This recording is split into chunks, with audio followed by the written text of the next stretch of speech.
Yesterday on Facebook, I asked the question of what problems people are facing in Jiu-Jitsu. The goal was that I would get people to give me their feedback so that I could create content on how to solve these certain problems that people are facing in Jiu-Jitsu. And as you know, that anytime you ask the internet any question, you're going to get a variety of replies. I want to sit down with the class today and I want to go over all of these replies and see what I can do to help these people solve some of their problems. I want you in the comments to let me know if you think that some of these replies, if they were legit or if they were not legit, and I want to know what your problems are in Brazilian Jiu-Jitsu so that I can help create some content and solve some of your problems. Let's get ready and let's go inside. Make sure you subscribe to the channel and see what kind of feedback we got.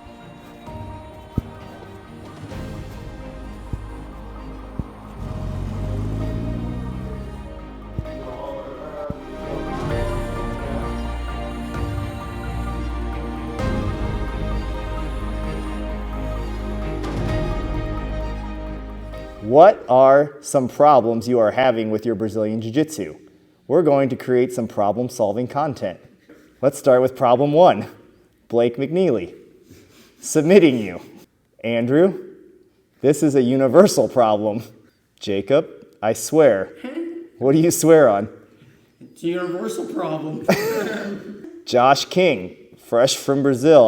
I think it's a joke that you can eat a dog, but I'm not 100% sure how to solve this problem. It's a Shih Tzu. Dog breed facts and information. Mike says shrimping. We could probably solve that. We can figure that out. I think that's one we can work with. Yeah. We'll go over that tonight. I have to work to afford the ability to train. 8+ hours a day gets in the way. I need you to solve my problems by sending me a lump sum of $1 billion. Don't worry, I'll pay you back. I'll write you an IOU on a Post-it. We'll work on that. All right. I'm too lazy to train. That's on you. Okay. I think we'll work on this. Connecting and transitioning moves. We'll work on that. Good counters when a black belt gets you in a deep Deli Hiva guard. We could probably get that. How to not have a brittle knees, ankles, elbows, spines, wrists, and shoulders. Show up. Steroids. No, okay, somebody did say, I'm going to start steroids. Wait till after you're 25, though. Okay, it's probably good advice. I think that's a good start. How to get my coworkers to join BJJ and stop doing karate hands at me. Do any of your coworkers do that? Anyone have karate stories? No karate stories. All right. Well, you guys suck. Getting out from underneath mount. We could probably solve that a little bit. Getting stuck in half guard, lockdown. I've also noticed younger and newer members not using frames or when to use them. That's probably the nicest answer I've gotten. That came from Joe. I need a suit made of bubble wrap. I was really hoping to have some bubble wrap here because I wanted to snap my fingers and turn into a bubble wrap man. But I don't have it, so we can't solve that problem today. Joe, keeping Ernie in mount once he learns how to get out. What does it mean? That means that Joe and Ernie train together. So Ernie wants to learn how to get out of mount, and then Joe wants to learn how to keep mount once he learns how to get out of mount, which is kind of a valid. I mean, that's a good one. Hal is the F word, and where do I begin? I don't know. I don't know where he begins. And he's a black belt, so he's in that picture right there. I don't know. We'll have to dive deeper into that one. And then Carl is entering into leg locks from open guard, which is probably a very good one. We can focus on getting out of mount, and we can do shrimping. We could help. You guys could always work on shrimping, escaping mount. We could probably solve those 3 problems today. What do you think?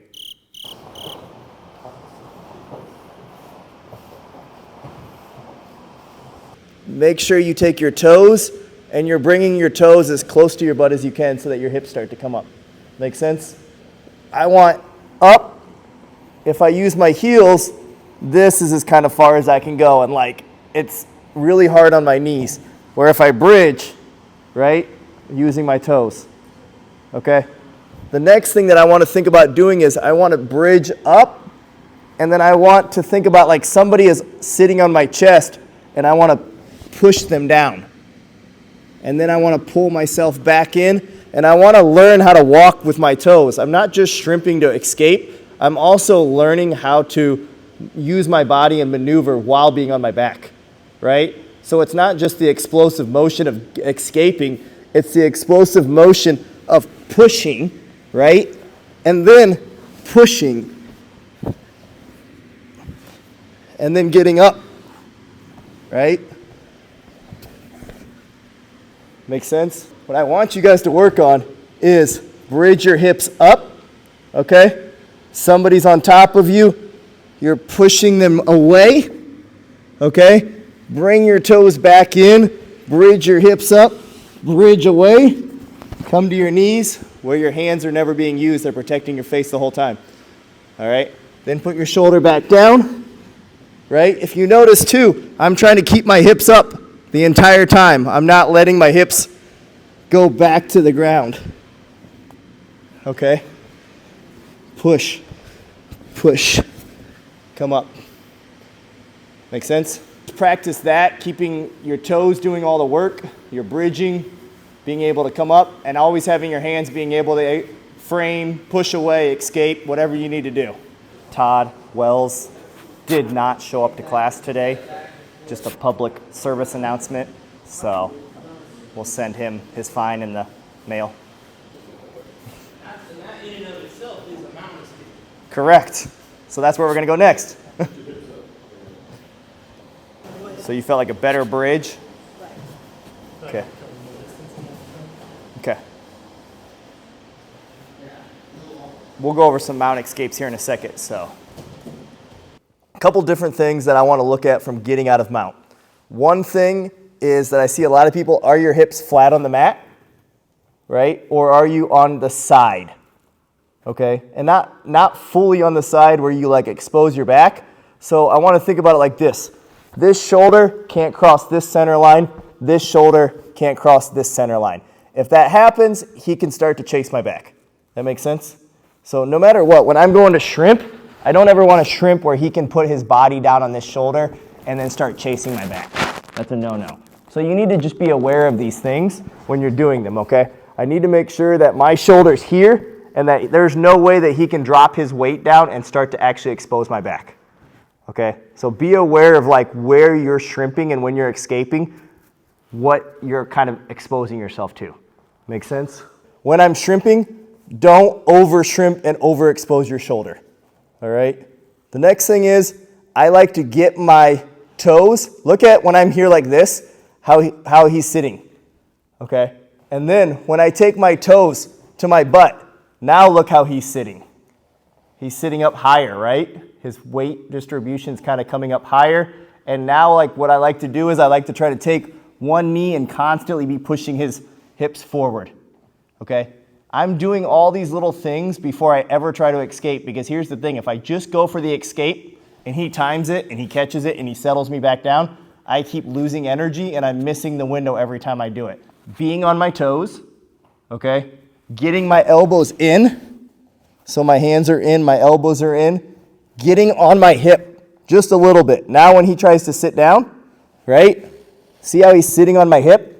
He can't get his weight down just because I'm kind of just a little bit on my hip and I'm not exposing my back, but it's enough where his hips are kind of in the air now and they're not able to just sit on my stomach. He's not sitting on like my belly button anymore. Now he's sitting on my hip. Okay? The other thing I like to do is I like to kind of like move my hips around. Okay? I like to move my hips around with my toes because he can never know like when I'm going to escape. Okay? If I just go here and I go for one good bridge and he beats that battle, I lost energy and he knows that what I'm going to do. But if I'm just here kind of like bouncing around and moving, he doesn't really know when I'm actually going to shrimp. So it's kind of those concepts that I let my hips move and kind of just never let him get settled in, and I like to keep my feet fighting for the inside position, okay? And then I like to get on my side, and then I start to stiff arm. Now, look at my 2-on-1, and look how high his hips are in the air, and how much work he's gonna have to do to make sure that he's able to reestablish this position. When I'm here, see my arms, my shoulder, staying back, here, right? Okay, and his hips are in the air. He's not able to just sit flat, okay, no matter what. Even if he bases out, it doesn't matter. He's stuck here, and he has to address this, okay? So then what I like to do is I like to pop one knee in, just like that, okay? Once this knee comes in, I try to make sure that he can't backstep over to side control. If he can backstep over to side control, I'm gonna lose the whole thing. So all I'm doing is this, blocking here, keeping the one butterfly hook, this knee still posted here, keeping him in the air, okay? That way, if I'm lazy here, he'll just backstep over and come to side control. I don't want that. What I want is as soon as he tries to lift his weight up, that I can slide both butterflies in, and then I can start to get my feet on him. And now, I'm safe from him mounting me. Does that make sense? So just kind of a simple concept is when you can, just be moving your hips constantly, because this doesn't take any energy.